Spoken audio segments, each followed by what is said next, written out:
Dap and me grew up in Queens. This is Dap. This is Victor. I'm Hema. You can't see it right now. That place is called Mr. Gift Shop, which was my nickname in elementary school. They used to call me Mr. Gift Shop. Because he used to just give away whatever he could to get people to hang out with him. Like candy, the clothes off his back. They would say like, if you don't got one for everybody, then you shouldn't bring it. And I'd be like, Mr. Gift Shop got 30! And then I would just share everything with people in the classroom. This is an alleyway we used to come and hang out in to hide away from Indian people if we wanted to maybe... We're on 179th Street and Hillside Avenue. Victor, is there a place like this in California? There's a couple of alleys that look kind of like this in California. I heard of one specifically. This is a store. Dap's mom gets her meat at Paws. It's a pretty lightweight suburban neighborhood, but definitely Indian as hell. As you'll see in a second, we're about to walk into Patel Groceries, where we buy gallons of milk, mangoes, things like that. My mom gets lamb and chicken there because they freshly butcher them.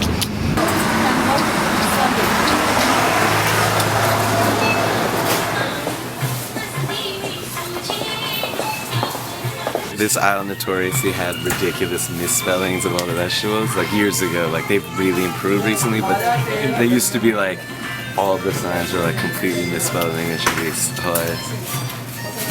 This isn't just any coconut, but it's labeled puja coconut, which means it's specifically for prayer.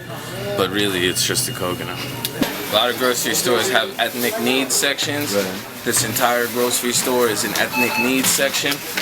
I had this size bottle of parachute coconut confiscated for me sorry. at the You can go. airport. And the woman, like the girl who took it from me, just kept looking at it. And she's like, "What's it for?" And I was like, "Oh, it's for your hair." And she went,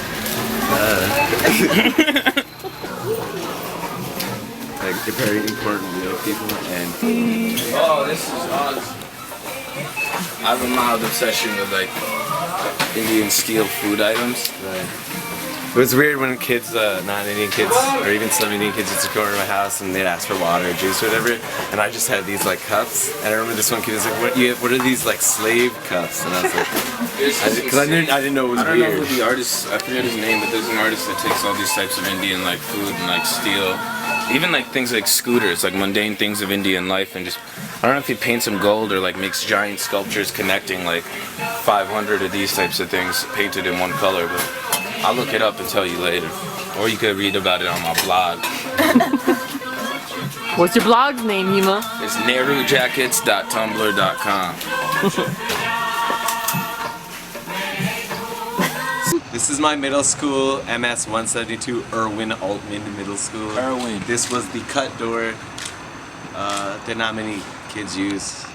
Not that many kids cut out of middle school. They would just stop. They would just stop going to middle school.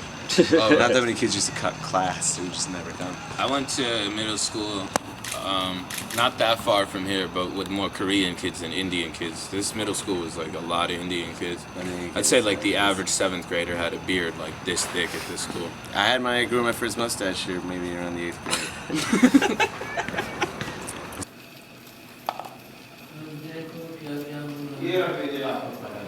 Much in the tradition of, let's say, Tagore, I'm a practicing somewhat non-denominational atheist Hindu. Hinduism allows you to do whatever you want, so it's a beautiful religion. This is a temple I've been coming to since I was alive, and pretty much every Sunday I spent here until I was like 16 years old. And this is my priest, Dikshit, who was also the priest in the movie The Namesake by one author, Chimpalahiri. Not a big fan of hers. You were an American-born confused Desi too. So he's something of a celebrity as well. And he's known me since I was like this, so something like that. Yes, yeah. Running around Queens has made us very hungry. We're around the corner from the South Indian Temple. I don't go to, but Tap used to go to. So very occasionally go to when I'm bored. The basement of that temple has really good dosa in their canteen, but Yeah. they're also a little bit maybe xenophobic, so we don't go into the. Well, They're actually not xenophobic. It's actually become a little bit of a destination. They're just weird about pictures and stuff.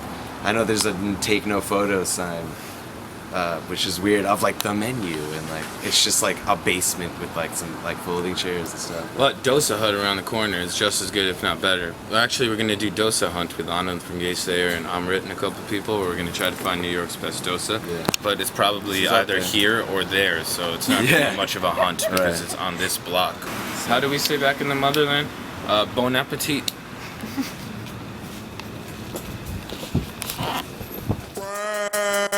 Brown, who's that? Brown, who's that? Brown, who's that? Who's that? Brown, who's that? Brown, who's that? Brown, who's that? Brown Elvis, I can't help it. Brown Larry Bird, y'all the 97 Celtics. All brown, everything better than you ever seen. Never have you